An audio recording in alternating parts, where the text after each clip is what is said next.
Okay, so I wanted to show you how I cut card number 9 because your card bases are cut, and then I'll show you how to cut the DSP in a few minutes. So I started with an 8.5 by 11, and I'm going to cut it at 5.5 to start with. This will make 2 cards at one time.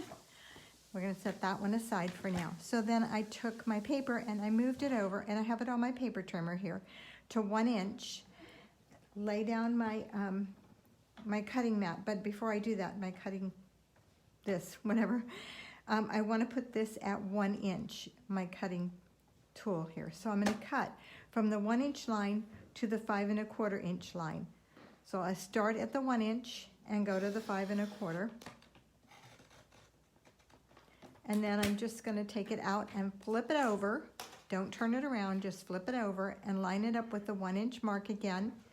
And now my cutting blade is at the 5 1/4 inch mark.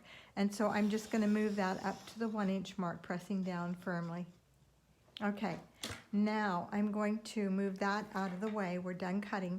And I'm going to turn this counterclockwise. And I'm going to put it at the 1 inch mark.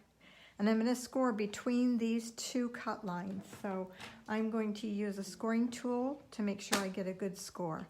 So let's get the right end. I'm going to score between the 2 cut lines. Now I'm at the 1 inch mark, this direction, okay? Then I'm going to move it over to the 2 inch mark, and I'm going to do the same thing again. I'm going to score between the cut lines. So I'm going right in between those. Then I'm going to move it to 4 1/4, which would be a normal fold for the card. So you're going to score outside the cut lines at the top and at the bottom. Okay. Then we're going to go to 5 1/4, and that'll be the last inside score line between those 2 cut lines you're scoring. And you're right at the end of it. So then you're going to move your paper to 6 3/8, and you're going to score all the way down. So that's how I scored those for you and cut them.